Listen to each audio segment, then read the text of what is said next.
Makakausap po natin ang dati pong nagsilbi bilang spokesperson para kay former Chief Justice Maria Lourdes Sereno. Si Attorney Jojo Lacanilaw, kasama ho natin. So, siyempre po ng impeachment trial. Magandang araw ho and welcome sa Bombo Radio Philippines. Welcome back sa Bombo Network News, Attorney.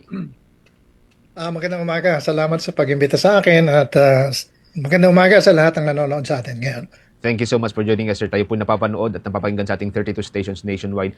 Okay, unahin ko po yung isa sa mga controversial na lumabas na issue kahapon, na nasabi ho ng witness, itong si Acosta, na nakipagkita siya kay Attorney Baquel few days, parang 2 o 1 linggo before yung pagharap niya kahapon.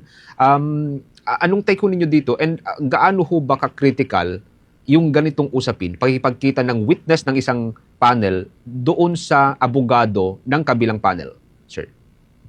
Bawal kasi yung coaching sa witness no? Kasi hindi dapat sila tinuturuan, no? Kahit na hindi naman sila, hindi ko alam kung nakalista siya as witness ng defense, pero definitely hostile witness siya ng prosecution. So supposedly has nothing to do with the defense team, no?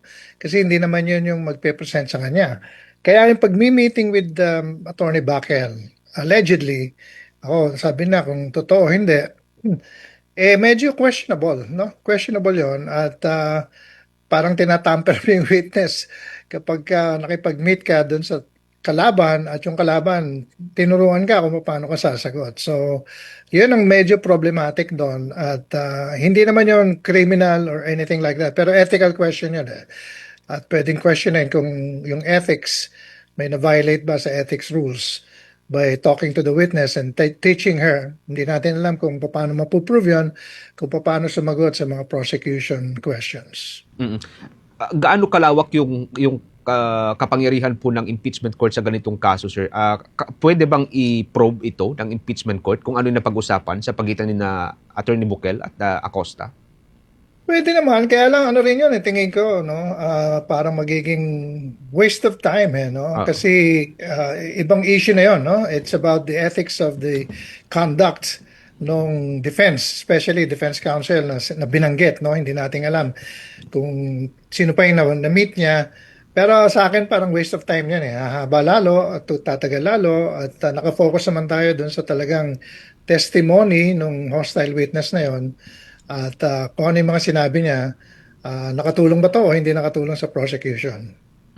And then kahapon, pinupunto po ni Attorney Ligutan na noong time na si Attorney Baquel ang nagko-question na kay Acosta, parang sunod-sunod na sumasagot si Acosta. Parang wala siyang nakakalimutan, kabisado niya lahat. At parang ang pinupunto rin ni Attorney Ligutan kahapon, parang ang bilis niyang sumagot doon sa mga katanungan ni Attorney Baquel, unlike doon sa katanungan ni Attorney Ligutan. Anong napansin po ninyo dito, sir? Is it possible na dahil doon sa pag-uusap na yon, pwede bang ganun yung i-infer ho natin dito? Well, may badges na ni-rehearse talaga siya ng defense, no? Alam na niya yung tanong, alam na niya yung sasagot niya. So, whether or not the prosecution will spend time para uriratin pa yon, total naman nakuha na nila yung gusto nilang makuha dun sa testimony ni SDO Acosta.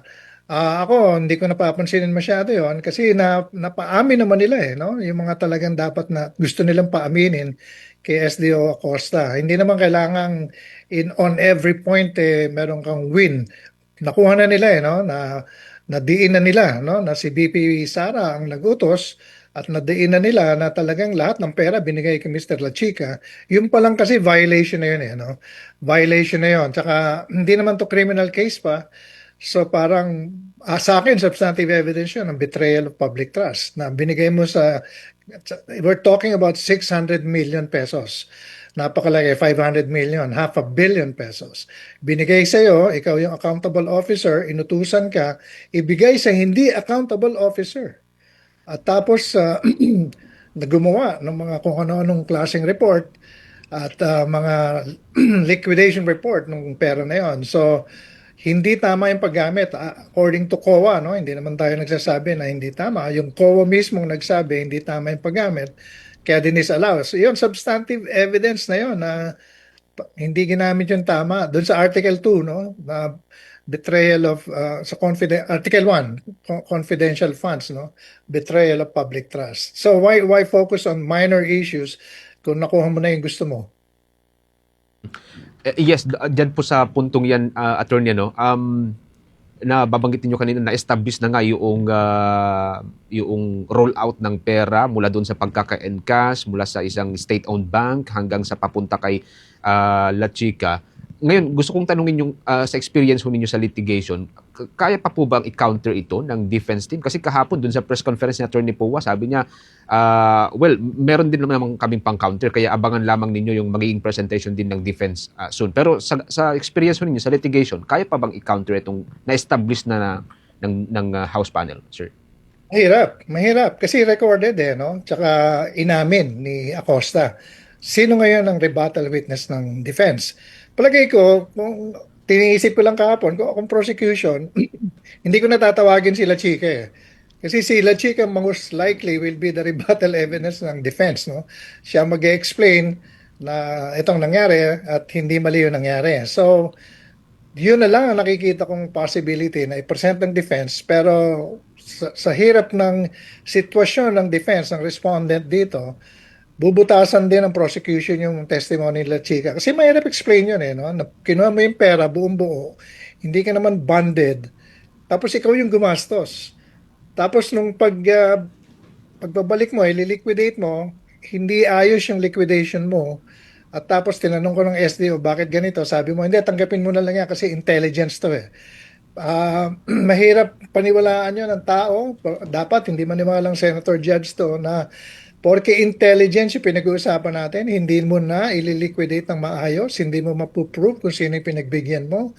Well, in fact, yun, violation na kagad yun no? Kasi ang dapat nagbabayad diretso sa beneficiary ng public funds, yung disbursing officer. Kaya nga tinawag siyang special disbursing officer. Siyang magbabayad dun sa beneficiary. Hindi nila sinunod yun at napatunayan pa nga na apparently na ito'y ginagawa na Davao pa. Mayor pa si BP Sara, no? Kaya napakahirap ng role ng defense ngayon kung paano nila bibigyan ng paliwanag yon. Tatlong senator judge ang nagsabi kahapon na posibleng si Acosta na lamang yung makakasuhan after nga ng kanyang mga testimonya, attorney, habang yung iba na dapat ay or posibleng nakinabang doon sa confidential funds ay hindi po makakasuhan ba. Ganun yung pinupunto kahapon, like Senator Ontiveros, even Senator Kiko. May sapat na ho ba, based doon sa observation po ninyo, may sapat na ho bang mga ebidensya para kasuhan ngayon si Acosta kung sakali? Oh yeah, I feel like yung Article 217, malversation, tsaka yung technical na hindi niya, yung hinanap sa kanya yung pera, hindi niya mapakita kung saan niya naibigay yun. Ano na yun malversation na yun no? Pero siya yung pinaka-primary kasi sa kanya binigay yung hundreds of millions of pesos tapos hindi niya ma-account ng maayos tapos ang accounting niya binigay ko kay La Chica. Pero if it's going to be a criminal case, palagay ko pati sila Chica dapat madama kasi siya yung gumastos siya yung gumastos at kung hindi niya mapaliwanag ng maayos, and so far wala tayong naririnig na maayos na paliwanag kung paano ginastos yung pera na yun. In fact, yung naririnig nga natin, alanganin no? Ginamit sa medicine, ginamit sa, parang may party pa yata ako narinig, no? Tapos ginamit sa kung ano-anong mga bagay. Tapos questionable, for example, yung safe houses. Pumapatak na 45,000 pesos per day yung ginastos nila for that 11 days.